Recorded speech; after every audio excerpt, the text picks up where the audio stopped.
2017 is often regarded as one of the worst years for coasters, at least in recent decades. During this year, Six Flags opened up a bunch of SNS free spins that sucked, and there wasn't much else. Mystic Timbers was the huge win of that year, and the main takeaway for most enthusiasts. But I feel like 2024 was even worse.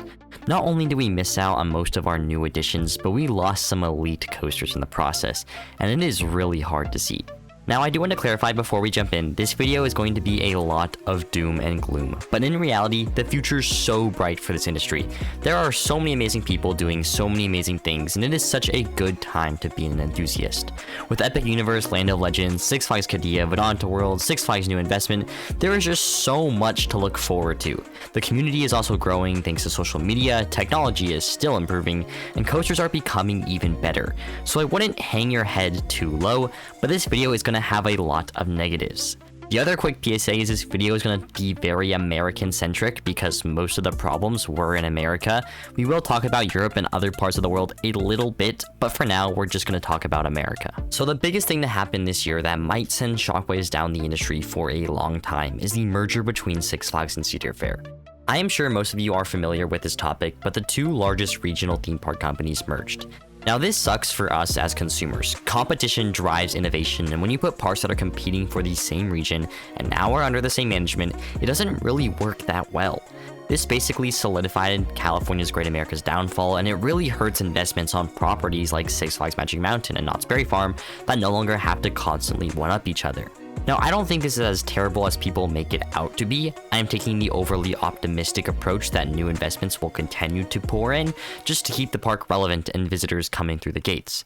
The competition is going to take away from it a little bit, but not that much. I still think we will see usual investments like Cedar Point and Kings Island. They still get investments, but they're competing for the same market.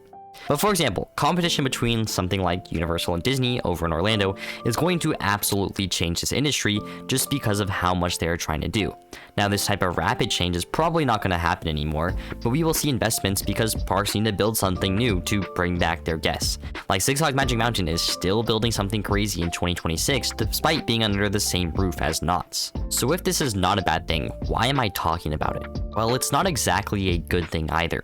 We all know the very unfortunate fate of Kingda Ka. It is now permanently closed, and we know nothing about its replacement besides that it's going to be record-breaking.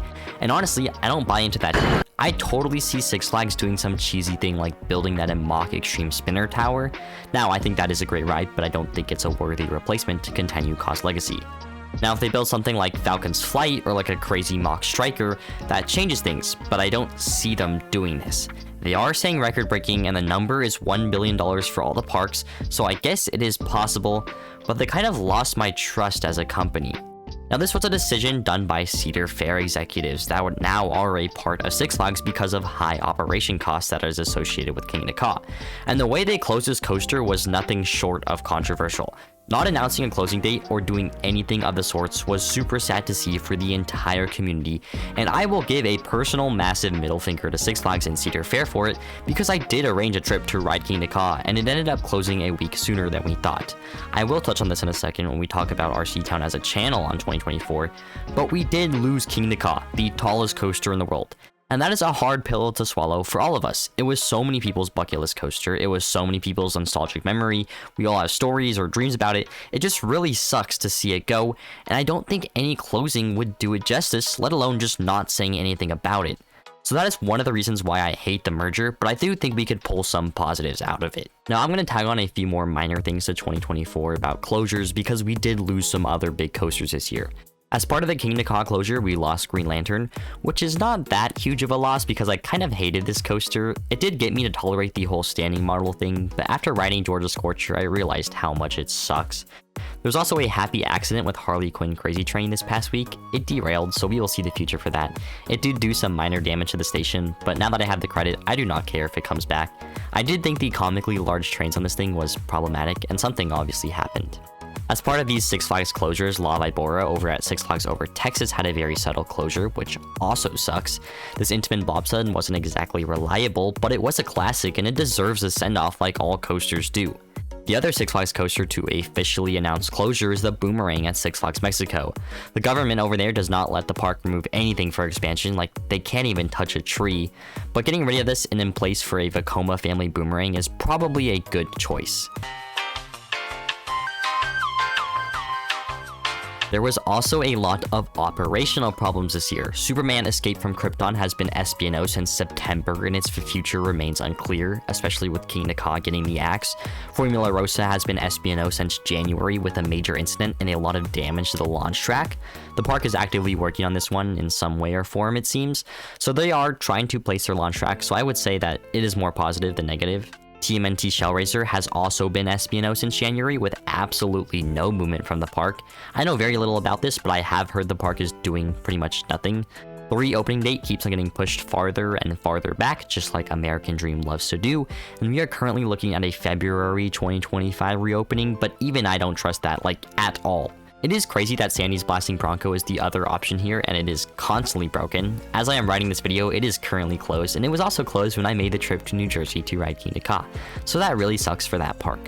Flash Vertical Velocity has also been SPNO since January. This coaster has had its fair share, and it has historically been an operational nightmare, so I wonder what will happen to this one. Probably not anything good, seeing as Cedar Fair doesn't like problematic rides. As for other more minor coasters that went SPNO this year, there's Mind Eraser, Dragon Mountain, Shuttle Loop, Top Thrill 2, but that is not minor and it's my next point of the video. There were a lot of coasters that were supposed to open this year and never did, so let's talk about Top Thrill 2 because boy oh boy, that is a fun one. Technically, this coaster did open and is SPNO, but I still classify it under coasters that were supposed to open but never did. This coaster had a lot of mechanical issues and operated sporadically upon opening for 2 weeks. This was Zamperla, an already questionable manufacturer's shot at building something that was probably a little bit out of their range. I do think Zamperla is a great manufacturer. I don't think they deserve any hate for this, and I do think they're going to bring back Top Thrill Dragster next year better than ever. From the few riders who have ridden Top Thrill 2, I have heard many positive things, so I'm overly optimistic that this coaster will make a grand return in 2025, and everyone will shut up about Zamperla dropping the bag and just talk about how good of a coaster this is. But yes, we did miss it out on it this year, as we did many other new additions. The Six Flags chain definitely struggled to get some of their coasters open. Flash Vertical Velocity, the Vekoma Super Boomerang that was supposed to open at Great Adventure this year, did not open, and that really sucks. Six Flags Great Adventure has taken so many L's this year, and 2025 is not going to be a good look for that park. So sorry if you had this park as your home park, and I really hope 2026 will blow your expectations away. Six Flags Over Georgia also had its fair share of problems with Georgia's Surfer, the first Intamin Ultra Surf. I got to check out the construction and it's coming along nicely and should have a relatively smooth 2025 opening. The other coasters that were kind of big for America that did not open are two parks. Both Mattel Adventure Park and CotaLand were prospectively looking at 2024 openings, and both of these projects looks like they have a bit of a ways to go, but both of them have set 2025 openings, so hopefully they will open next year. Which, now that I think about it, strengthens the 2025 lineup even further. Even the coasters that did open had a lot of problems. As we all know, All American Triple Loop was supposed to be a great relocation of Chimera and provide Indiana Beach with a standout attraction, and it just sucks. I don't know what happened with putting it together, but I have heard this coaster track so horribly and was one of the most rough and uncomfortable coasters to ride, which is absolutely crazy to me. So yeah, not the best look either. So with the delays and issues, what did open this year? Well, we have Good Gravy, we have Phoenix Rising, we have Penguin Trek, Fire in the Hole. It's a whole lot of family coasters. The big additions were probably Iron Menace, a B&M dive coaster, Bobcat, a small-scale GCI Woody, and Thunderbolt, which is a remodel of an old coaster. There was not a lot of good things that happened this year, and it is probably why 2024 sucks so much until you look at Europe. 2024 was such a miserable year for us American enthusiasts, but over the pond, you guys had a lot to celebrate about. The biggest thing was probably the UK getting an elite coaster. Finally. Hyperia at Thorpe Park was a huge moment for a lot of UK enthusiasts, and it definitely is a well-deserved addition over there. You guys also got the reopening of Nemesis, which looks better than ever, and of course, Voltron is probably the biggest dub of the decade, with Europa Park absolutely knocking it out of the park with this one. The Mach Striker is, in my opinion, now one of the best models in the world, just from watching what Voltron can do.